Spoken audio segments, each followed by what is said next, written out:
Hi, and welcome to Live with MainStreet. You have your cast of players here today. We have Jim Ludwig, Cynthia Flanagan, and myself, Liz Gillette. Our topic for this month, the theme that we have going on is life transitions. So as always, we've gathered a list of questions from you and your loved ones, and we're ready to tackle them one by one. So without further ado, the first question we posed to Jim. This client wrote in and said, I'm about 3 to 4 years out from retirement and wondering what steps I need to take to prepare for this big shift. I'm mostly excited, but a little bit scared.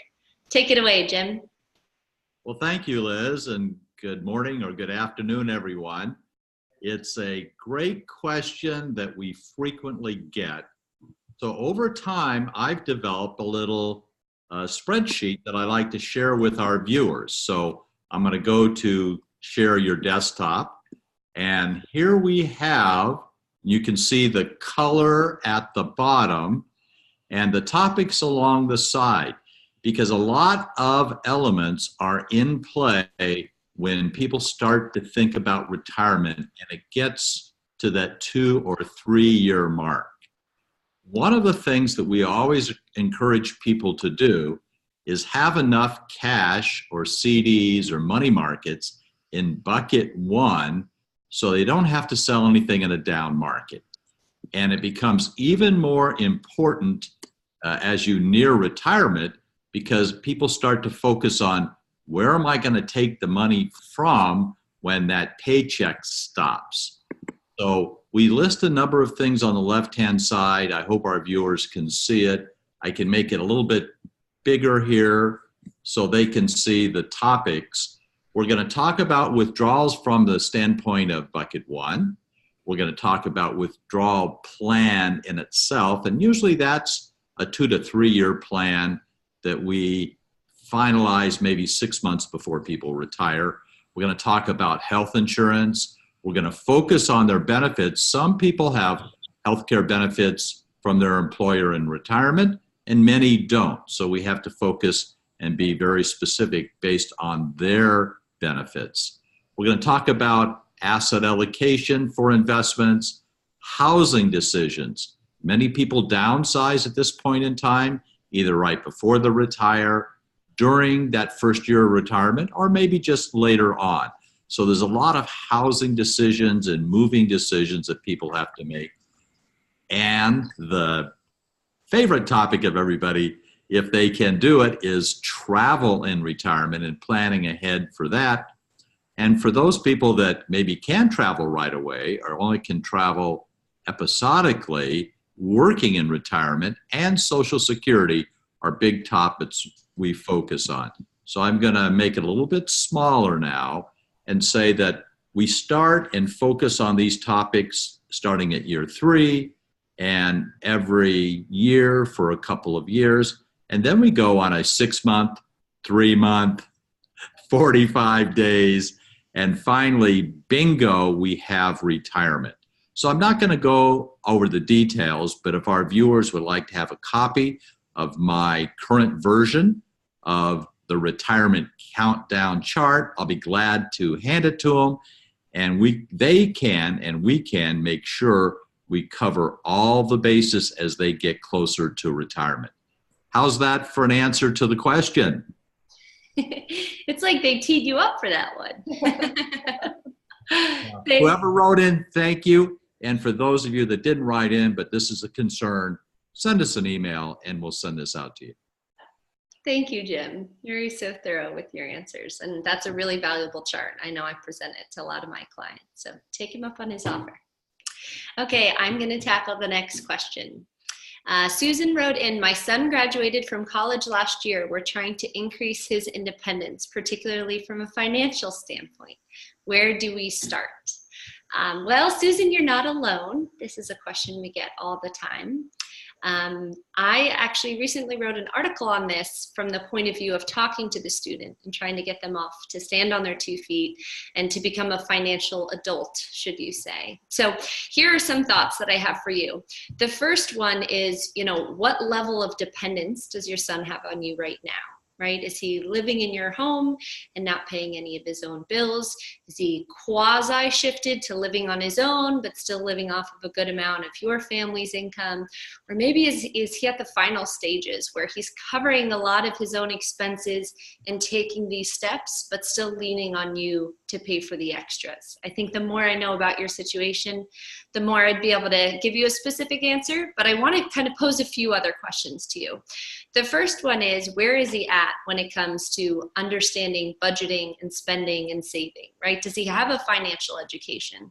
And the reason why I ask is because a lot of my younger clients really enjoy learning about this magical thing called compounding interest, and realizing that the sooner that they start saving for goals, the better off they'll be, and the less hard they have to work at saving if they start right away. So that's why I'm curious kind of where he's coming from this standpoint.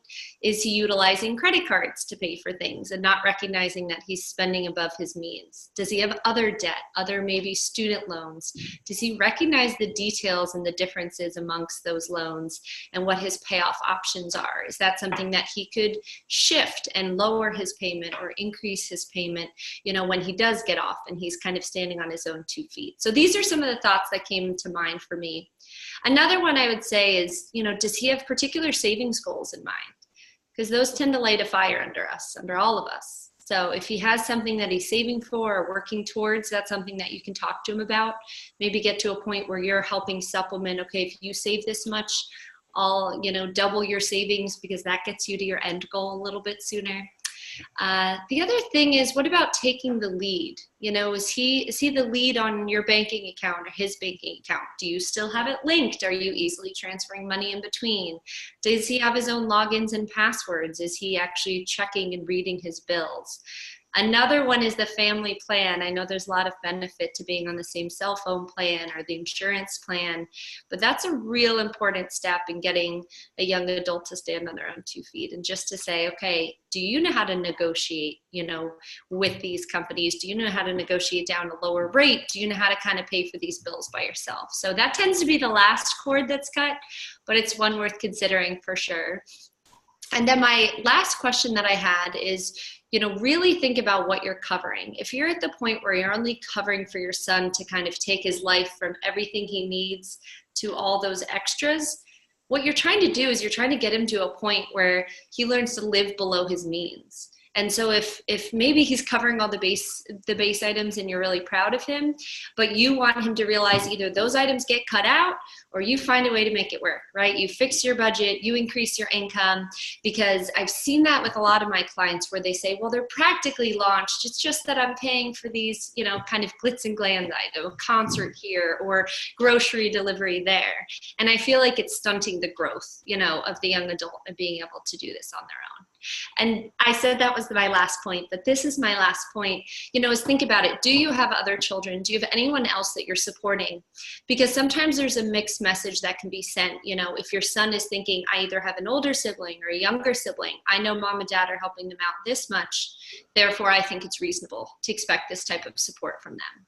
So just something I want you to consider, and re-gearing his thinking to, okay, the sooner you get off on your own, the sooner you get to experience independence and being an adult and compound interest and all those good things. So hopefully this gave you some topics to think about. Thank you for writing into us. Okay, Cynthia, here's our final question. Related, actually, what kind of advice do you have for parents of graduates? Okay, yeah, that's a good question. And it goes really well with this life transitions, because while you might be thinking of your kid changing from college to getting out in the world, you're actually a new kind of parent as well. Your life is changing at the same time. And so there are some considerations, and I've got a few thoughts for you there. Number one, try not to micromanage your kid. So you need to let them be their own person and have the freedom to make mistakes and learn from them. For example, letting them do their own taxes or being responsible for their own bills. Like Liz was saying, not co-signing on loans just because you could. Think of it in terms of you've taught them well, and now it's time to let them go and experience the world themselves. Secondly is also along the lines of what Liz was talking about, try to avoid being a deep pocket. This is part of the financial independence that they need to learn. They need to figure out themselves. And they would need to stop relying on your funds instead of budgeting for themselves, just like what Liz was talking about. Thirdly, communicate regularly, but know that they'll be busy. Calling every day, checking in on them. You don't want to be that kind of helicopter parent while they're being their own adult. But as I said, know that they'll be busy. They have work, they have friends, and so they might not be there, but touching base every now and then is a good idea, and it gives you a sense of what they're doing, how they're interacting with other people, and if there's some underlying issues that may be cropping up. And to that point, be a good listener. Your kid may be trying to paint a rosy picture to make you think that they're doing well, and they think that if everything is going great, you'll be proud of them, but they might actually just be afraid of having you think that they have a problem. So listen to what they're actually trying to say, but don't pry. Secondly, along the same lines, when they're talking to you, are they actually asking for advice? They might ask you for advice where to go for help to get your taxes done or their own taxes done. They may ask for help how to use no-boil pasta for their lasagna. And that's a direct question that they're asking advice for. But if they're just venting about their day, that's probably not where to step in for randomly giving advice. You have to listen for if they're actually asking for it. Especially with their finances, they might want to really try to do it themselves. And then lastly, be encouraging. Kids are going to stumble along the way as they try to figure things out. And if you give them positive support and encouragement and let them know they can do it, that'll go a very long way. Just let them know that you'll always be in their corner. And that's my advice for that question.